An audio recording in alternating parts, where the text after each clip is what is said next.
আউযু বিল্লাহি মিনাশ শাইতানির রাজিম বিসমিল্লাহির রহমানির রহিম। আজকের এই গভীর আলোচনার বিষয় হল সূরা আলে ইমরান আয়াত ৩৭। খুবই চমৎকার এবং অর্থবাহ একটি ভার্স এটি। ফাতাকাব্বালাহা রব্বুহা বিকবুলিন হাসানিন ওয়া আমবাতাহা নাবাতান হাসানান ওয়া কাফফালাহা জাকারিয়া কুল্লামা দাখালা আলাইহা জাকারিয়াল মেহরাব ওয়াজাদা ইনদাহা রিজকান ক্বালা ইয়া মারইয়ামু আন্না লাকি হাযা ক্বালাত হুয়া মিন ইনদিল্লাহি ইন্নাল্লাহা ইয়ারযুকু মান ইয়াশাউ বিগাইরি হিসাব। মাশাআল্লাহ। অতঃপর তার রব তাকে অর্থাৎ মারিয়ামকে উত্তম রূপে গ্রহণ করলেন এবং তাকে উত্তম রূপে সুন্দরভাবে বড় করে তুললেন, আর তিনি তাকে জাকারিয়ার তত্ত্বাবধানে রাখলেন। যখনই জাকারিয়া মেহরাবে বা ইবাদতের কক্ষে তার কাছে যেতেন, তখনই তার কাছে কোনো না কোনো খাবার দেখতে পেতেন। তিনি জিজ্ঞেস করতেন, হে মারিয়াম, এসব তুমি কোথা থেকে পেলে? সে বলত, এসব আল্লাহর কাছ থেকে এসেছে। নিশ্চয়ই আল্লাহ যাকে ইচ্ছা বেহিসাব রিজিক দান করেন। হওয়া উচিত মানুষের বিশুদ্ধ নিয়ত কিভাবে জাগতিক সমস্ত প্রথাকে ভেঙে দিতে পারে। এবং স্রষ্টার অসীম রিজিকের যে বিস্ময়কর বিস্তৃতি। একদম তাই। তার সবকিছুই এই একটিমাত্র বাক্যের ভেতর খুব সুনিপুণভাবে গেঁথে দেওয়া হয়েছে। আমাদের আজকের আলোচনার মূল ফোকাসটাই থাকবে এ বিষয়গুলোকে ঘিরে। তো এই বিষয়গুলোর গভীরে প্রবেশের আগে এর পেছনের ঐতিহাসিক প্রেক্ষাপটটা একটু চোখের সামনে তুলে ধরা প্রয়োজন, কারণ এই পটভূমিটা জানলে ভার্সটির অন্তর্নিহিত অর্থ বোঝা অনেক সহজ হয়ে যায়। হ্যাঁ, ঘটনাটা শুরুটা একটু বলা দরকার। ঘটনাটি শুরু হয় মূলত মারিয়ামের মা হান্নার একটি অসাধারণ নিয়ত থেকে। তিনি যখন সন্তান সম্ভবা ছিলেন, তখন তিনি মনে মনে স্থির করেন যে তার অনাগত সন্তানকে তিনি সম্পূর্ণভাবে আল্লাহর ঘরের মানে বাইতুল মুকদ্দসের খেদমতের জন্য উৎসর্গ করে দেবেন। কিন্তু যখন সন্তান ভূমিষ্ঠ হল, তখন দেখা গেল সেটি একটি কন্যা সন্তান। ঠিক, আর তখনকার সমাজের প্রেক্ষাপটে এটি ছিল একটা বিশাল চিন্তার বিষয়, কারণ এর আগে ইতিহাসে কখনো কোনো মেয়েকে মসজিদের খেদমত বা এত বড় কোনো ধর্মীয় দায়িত্ব পালনের জন্য রাখা হয়নি। স্বাভাবিকভাবেই হান্না কিছুটা দ্বিধায় পড়ে গেলেন যে তিনি তার ওয়াদা কিভাবে রক্ষা করবেন। কিন্তু তার অন্তরের প্রবল ইচ্ছাশক্তি তাকে পিছপা হতে দেয়নি। তিনি ছোট্ট শিশুকন্যা মারিয়ামকে নিয়ে ঠিকই বাইতুল মুকাদ্দাসে গিয়ে উপস্থিত হলেন। আর এখানেই কিন্তু হান্নার নিয়তের যে বিশুদ্ধতা তার প্রমাণ পাওয়া যায়। একজন মায়ের দিক থেকে চিন্তা করলে বিষয়টা কতটা কঠিন, তাই না? অবশ্যই, নিজের নারী ছেঁড়া ধনকে শুধু স্রষ্টার সন্তুষ্টির জন্য একটা অপরিচিত পরিবেশে সেপে দেওয়া। হ্যাঁ, আর তার এই খাঁটি নিয়তের কারণে সমাজের সমস্ত প্রচলিত প্রথা বা মানুষের দ্বিধাদ্বন্দ্ব মুহূর্তে অর্থহীন হয়ে যায়। আল্লাহ স্বয়ং এই কন্যা সন্তানটিকে তার ঘরের খেদমতের জন্য কবুল করে নেন। কিন্তু এরপরই তো খাদেমদের সামনে এক নতুন জটিল পরিস্থিতি তৈরি হয়। হ্যাঁ, এমন একটি পবিত্র শিশুর অভিভাবকত্বের দায়িত্ব কে নেবে? উপস্থিত প্রত্যেকেই চাইছিলেন এই সম্মানজনক দায়িত্বটা নিজের কাঁধে তুলে নিতে। পরিস্থিতি এমন একটা পর্যায়ে গেল যে কারোরই ছাড় দেওয়ার কোনো মানসিকতা ছিল না। শেষ পর্যন্ত একটা সমাধান বের করতে হলো লটারির মাধ্যমে। সবার কলম বা তীর নদীতে নিক্ষেপ করা হলো, এটা লেখার জন্য যে কার কলম স্রোতের বিপরীতে ভেসে থাকে।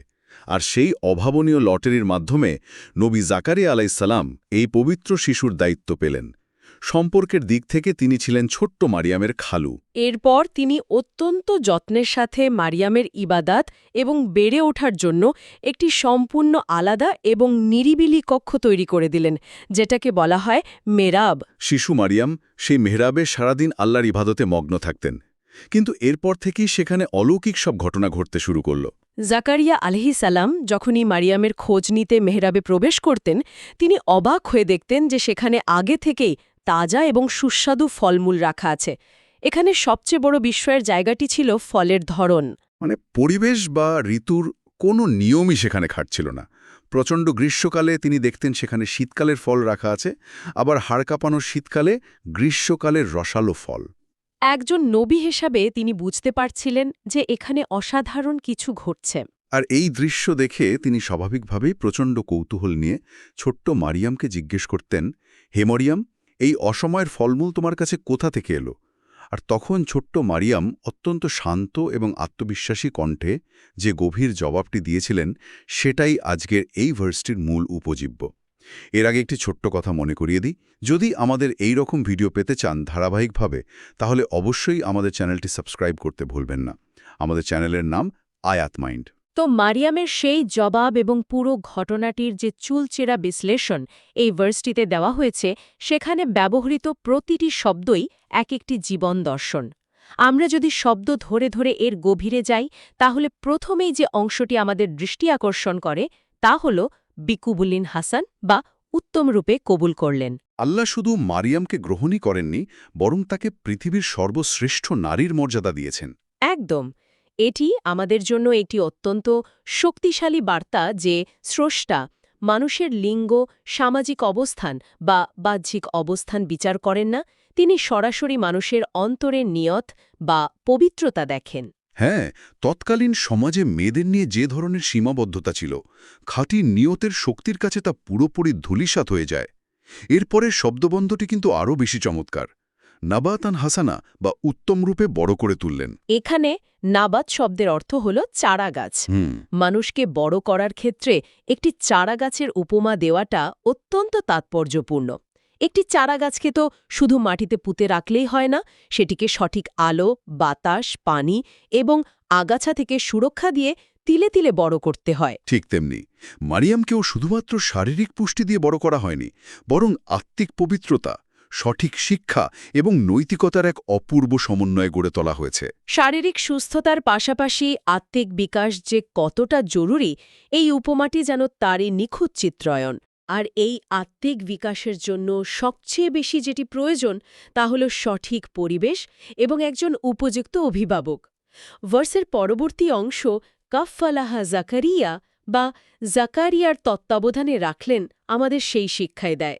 আল্লাহ চাইলে তো যে কোনো সাধারণ খাদেম বা ফেরেস্তার মাধ্যমেও মারিয়ামকে বড় করতে পারতেন।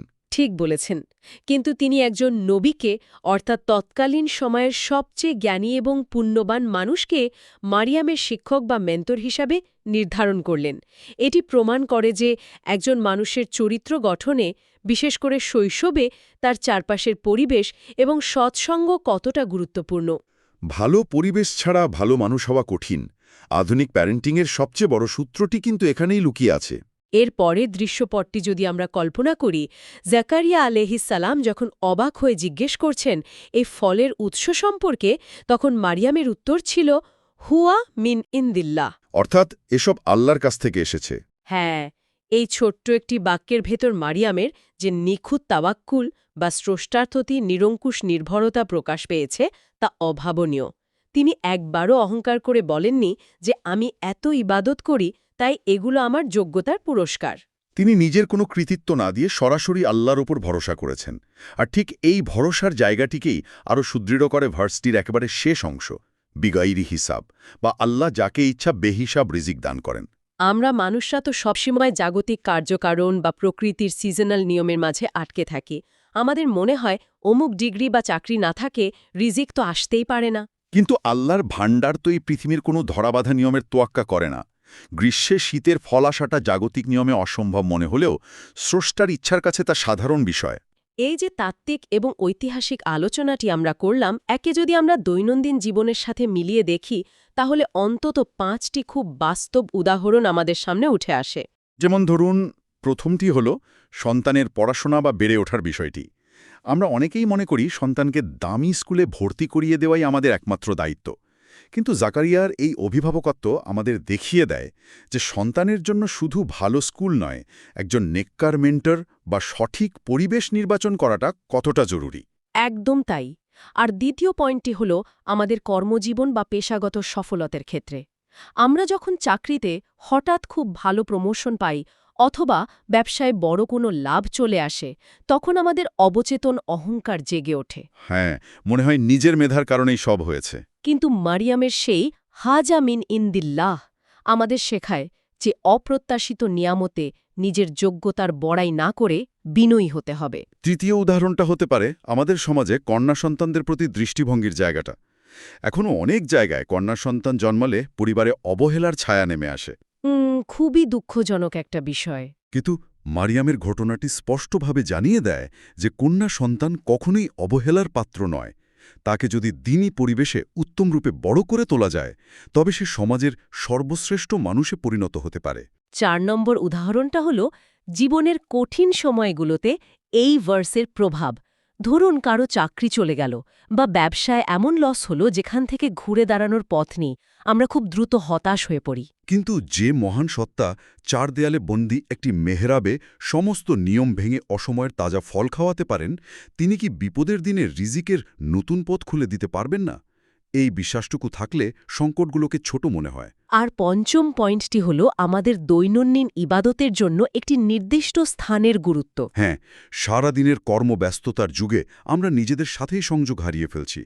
মারিয়ামের জন্য যেমন আলাদা মেহরাব ছিল, আমাদের উচিত নিজের ঘরে অন্তত এমন একটি নিরিবিলি জায়গা তৈরি করা যেখানে বসে একাগ্রচিত্তে সৃষ্টার ধ্যান করা যায়। দারুণ বলেছেন।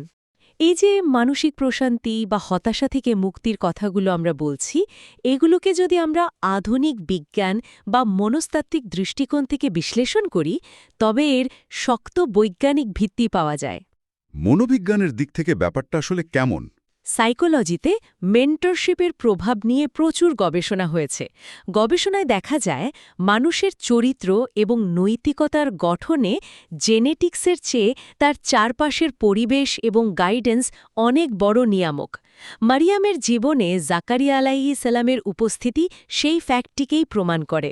এই বিশ্লেষণটি সত্যিই খুব কৌতূহল উদ্দীপক। বিশেষ করে মানসিক অবসাদ বা দুশ্চিন্তার ক্ষেত্রে মারিয়ামের সেই নিরঙ্কুশ ভরসার জায়গাটি আধুনিক মনোবিজ্ঞানের কোনো ধারণার সাথে মিলে যায়। সাইকোলজিতে একটি কনসেপ্ট আছে যাকে বলা হয় লোকাস অফ কন্ট্রোল, অর্থাৎ একজন মানুষ তার জীবনের ঘটনাগুলোর নিয়ন্ত্রণ কার হাতে রয়েছে বলে বিশ্বাস করে। আচ্ছা, কিছু নিয়ন্ত্রণ তার নিজের হাতে, ফলে ব্যর্থ হলে সে নিজেকে দোষারোপ করে এবং প্রচণ্ড ডিপ্রেশনে ভোগে। অন্যদিকে আরেকটি হল এক্সটার্নাল লোকাস অফ কন্ট্রোল, যেখানে মানুষ মনে করে জীবনের নিয়ন্ত্রণ বাইরের কোনো অন্ধশক্তি বা ভাগ্যের হাতে। এটি মানুষকে হতাশ এবং নিষ্ক্রিয় করে তোলে। তাহলে মারিয়ামের দৃষ্টিভঙ্গিটা কোথায় পড়ছে? ইসলামিক সাইকোলজিতে মারিয়ামের যে উত্তর, এটা আল্লাহর কাছ থেকে এসেছে, এটি একটি ভিন্ন এবং শক্তিশালী এক্সটার্নাল লোকাস অফ কন্ট্রোল নির্দেশ করে। এখানে মানুষ জীবনের নিয়ন্ত্রণ এমন এক মহাশক্তির হাতে সমর্পণ করে যিনি পরম দয়ালু। সুবহানাল্লাহ। মানে যখন কোনো মানুষ গভীরভাবে বিশ্বাস করে যে তার জীবনটা দয়াময় স্রষ্টার নিখুঁত নিয়ন্ত্রণে আছে, তখন সে ভবিষ্যতের অমূলক দুশ্চিন্তা বা অ্যাংজাইটি থেকে মুক্তি পায়। একদম, কারণ সে জানে যা কিছু ঘটছে তা অন্ধভাগ্যে লিখন নয়, বরং এটি এক অসীম প্রজ্ঞাময় স্রষ্টার পরিকল্পনা। এই পুরো বিশ্লেষণ থেকে আমরা যদি মূল সার কথাগুলোকে এক সুতোয় গাঁথার চেষ্টা করি, তাহলে কয়েকটি বিষয়ে আয়নার মতো পরিষ্কার হয়ে ওঠে। প্রথমত, নিয়ত বিশুদ্ধ হলে জাগতিক কোনো বাধাই টিকতে পারে না। দ্বিতীয়ত, রিজিক পৃথিবীর কোনো সিজনাল নিয়ম মেনে আসে না, এটি আল্লাহর অসীম ভাণ্ডার থেকে আসে। এর পাশাপাশি আমরা শিখলাম যে জীবনে বড় নেয়ামত এলে অহংকার না করে স্রষ্টার স্মরণ করা উচিত। নেককার মানুষের সাহচর্য অনেক বড় প্রভাব ফেলে, আর সন্তানকে দিনের ছাঁচে বড় করার উদ্যোগ নিলে আল্লাহ নিজেই তার দায়িত্ব নেন। প্রতিটি শব্দ কিভাবে আমাদের জীবনের প্রতিটি স্তরের সাথে নিখুঁতভাবে মিলে যায়, ভাবলেই অবাক হতে হয়। আলোচনার একেবারে শেষ প্রান্তে এসে এই ভার্সটির শিক্ষার ওপর ভিত্তি করে একটি গভীর ভাবনার জায়গা উন্মুক্ত করতে চাই। আমরা আমাদের পুরো জীবনটা কাটিয়ে দিই ভবিষ্যতের রিজিক এবং জাগতিক সুরক্ষা নিয়ে প্রচণ্ড উদ্বিগ্নতার মধ্যে। কিন্তু একটু ভেবে দেখার বিষয় হল, আমরা কি কখনো নিজেদের মনের একেবারে গহীনে এমন কোনো ব্যক্তিগত এবং সুরক্ষিত মেহরাব বা নিরাপদ স্থান তৈরি করতে পেরেছি?